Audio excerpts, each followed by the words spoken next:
श्रीमद्भागवत दशम स्कंद 97वें अध्याय में भक्तगणों सैमतक हरण, सद्धनुआ का उद्धार और अंकुर जी को फिर से द्वारिका बुलाना। यह कथा आज आपको श्रीमद् भागवत में सुनाऊंगा। भक्तगणों, आप इस भक्ति माँ भगवत चैनल को लाइक सब्सक्राइब जरूर करें। भगवान कृष्ण आपका कल्याण करेंगे। कथा सुनिए। श्री सुखदेव जी कहते हैं, परीक्षित, यदि भी भगवान श्री कृष्ण को इस बात का पता था कि लाक्षागृह की आग से पांडवों का बाल भी बाका नहीं हुआ था, तथापि जब उन्होंने सुना कि कुंती और पांडव जल मरे, तब उस समय का कुल परंपरोचित व्यवहार करने के लिए वे बलराम जी के साथ हस्तिनापुर गए। वहां जाकर भीष्म पितामह, कृपाचार्य, विदुर, गंधारी और द्रोणाचार्य से मिलकर उनके साथ संवेदना सहानुभूति प्रकट की और उन लोगों से कहने लगे, हाय हाय, यह तो बड़े ही दुख की बात हुई। भगवान श्री कृष्ण के हस्तिनापुर चले जाने से द्वारिका में अंकुर और कृतवर्मा को अवसर मिल गया। उन लोगों ने सद्धनुआ से आकर कहा, तुम सत्राजित से मणि क्यों नहीं छीन लेते? सत्राजित ने अपनी श्रेष्ठ कन्या सत्यभामा का विवाह हमसे करने का वचन दिया था और अब उसने हम लोगों का तिरस्कार करके उससे श्री कृष्ण के साथ ब्याह दिया है। अब सत्राजित भी अपने भाई परसेन की तरह क्यों न यमपुरी में जाए? सद्धनुआ पापी था और अब तो उसकी मृत्यु भी उसके सिर पर नाच रही थी। अंकुर और कृतवर्मा के इस प्रकार बहकाने पर सद्धनुआ उनकी बातों में आ गया और उस महादुष्ट ने लोभवश सोए हुए सत्राजित को मार डाला। इस समय स्त्रियां अनाथ के समान रोने चिल्लाने लगी, परंतु सद्धनुआ ने उनकी ओर तनिक भी ध्यान न दिया। जैसे कसाई पशु की हत्या कर डालता है, वैसे ही वह सत्राजित को मारकर और मणि लेकर वहां से चंपत हो गया। सत्यभामा जी को यह देखकर कि मेरे पिता मार डाले गए हैं, बड़ा शोक हुआ। वह हाय पिताजी, हाय पिताजी, मैं मारी गई, इस प्रकार पुकार पुकार कर विलाप करने लगी। बीच बीच में वो बेहोश हो जाती और होश में आने पर फिर विलाप करने लगती। इसके बाद उन्होंने अपने पिता के शव को तेल की कढ़ाई में रखवा दिया और आप हस्तिनापुर को गई। उन्होंने बड़े दुख से भगवान श्री कृष्ण को अपने पिता की हत्या का वृत्तांत सुनाया। यदि भी इन बातों को भगवान श्री कृष्ण पहले से ही जानते थे, परीक्षित, सर्वशक्तिमान भगवान श्री कृष्ण और बलराम जी ने सब सुनकर मनुष्यों की सी लीला करते हुए अपनी आंखों में आंसू भर लिए और विलाप करने लगे कि अहो, हम लोगों पर तो यह बहुत बड़ी विपत्ति आ पड़ी।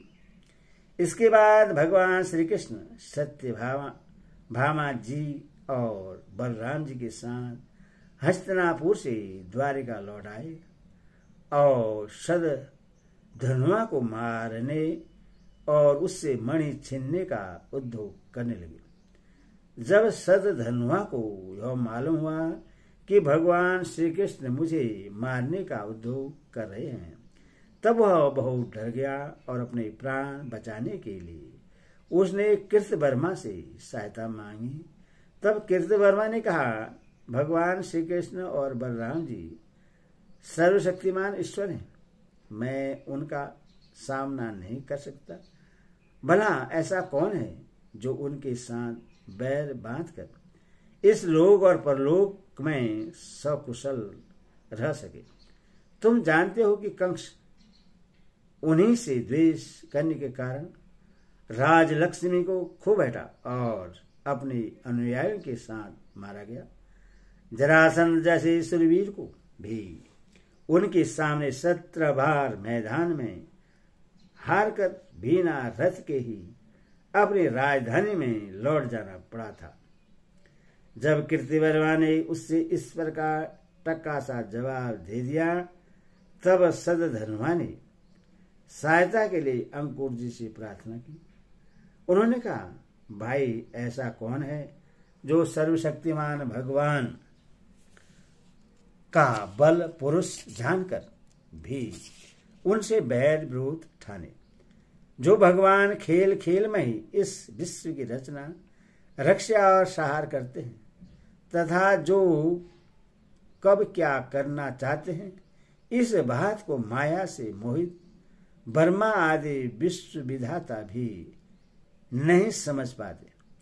उन्होंने 7 वर्ष की अवस्था में जब वे नीरे बालक थे, एक हाथ से ही गिरिराज गोवर्धन को उखाड़ लिया और जैसे नन्हे नन्हे बच्चे बरसाती छत्ते को उखाड़कर हाथ में रख लेते हैं, वैसे खेल खेल में 7 दिनों तक उससे उठाए रखा। मैं तो उन भगवान श्री कृष्ण को नमस्कार करता हूँ। उनके कर्म अद्भुत हैं। वह अनंत, अनादि, एकरस और आत्म स्वरूप हैं। मैं उन्हें नमस्कार करता हूँ। जब इस प्रकार अंकुर जी ने भी उससे कोरा जवाब दे दिया, तब सदधन्वा ने स्वयंतक मणि उन्हीं के पास रख दी और आप 400 कोस लगातार चलने वाले घोड़े पर सवार होकर वहां से बड़ी फुर्ती से भागा। प्रसिद्ध भगवान श्री कृष्ण और बलराम दोनों भाई अपने उस रथ पर सवार हुए जिस पर गरुड़ चिन्ह से चिन्हित ध्वजा फहरा रही थी और बड़े बेग वाले घोड़े जूते हुए थे। तब उन्होंने अपने ससुर सत्राजित को मारने वाले सदधन्वा का पीछा किया। मिथिलापुरी के निकट एक उपवन में सदधन्वा का घोड़ा गिर पड़ा और वह उससे छोड़कर पैदल ही भागा। वह अत्यंत भयभीत हो गया था। भगवान श्री कृष्ण भी क्रोध करके उसके पीछे दौड़े। सदधन्वा पैदल ही भाग रहा था, इसलिए भगवान ने भी पैदल ही दौड़कर अपने तीक्ष्ण धार वाले चक्र से उसका सिर उतार लिया और उसके वस्त्रों में स्वयंतक मणि को ढूंढा, परंतु जब मणि मिली नहीं, तब भगवान श्री कृष्ण ने बड़े भाई बलराम जी के पास आकर कहा, हमने सदधन्वा को व्यर्थ ही मारा, क्योंकि उसके पास स्वयंतक मणि तो है ही नहीं। बलराम जी ने कहा, इसमें संदेह नहीं कि सदधन्वा ने स्वयंतक मणि को किसी न किसी के पास रख दिया है। अब तुम द्वारिका जाओ और उसका पता लगाओ। विधिराज से मिलना चाहता हूं, क्योंकि वे मेरे बहुत से प्रिय मित्र हैं। परसी यह कहकर यदुवंश शिरोमणि बलराम जी मिथिला नगरी में चले गए। जब मिथिला नरेश ने देखा कि पूजनीय बलराम जी महाराज पधारे हैं, तब उनका हृदय आनंद से भर गया। उन्होंने झटपट अपने आसन से उठकर अनेक सामग्रियों से उनकी पूजा की। इसके बाद भगवान बलराम जी कई वर्षों तक मिथिलापुरी में ही रहे। महात्मा जनक ने बड़े प्रेम और सम्मान से उन्हें रखा।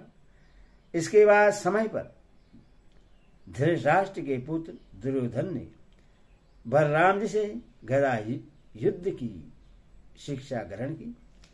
अपनी प्रिया सत्य भावा का प्रिय कार्य करके भगवान श्री कृष्ण द्वारिका लौट आए और उनको यह समाचार सुना दिया कि सद्धनुआ को मार डाला गया, परंतु स्वयंतक मणि उसके पास न मिली। इसके बाद उन्होंने भाई बंधुओं के साथ अपने ससुर सत्राजित की वे सब और वैदेहिक क्रियाएं करवाई जिनसे मृतक प्राणी का परलोक सुधरता है। अंकुर और कृतवर्मा ने सद्धनुआ को सत्राजित के वध के लिए उत्तेजित किया था। इसीलिए जब उन्होंने सुना कि भगवान श्री कृष्ण ने सद्धनुआ को मार डाला है, तब वे अत्यंत भयभीत होकर द्वारका से भाग खड़े हुए। परिचित कुछ लोग ऐसा मानते हैं कि अंकुर के द्वारिका से चले जाने पर द्वारका वासियों को बहुत प्रकार के अनिष्टों और अरिष्टों का सामना करना पड़ा।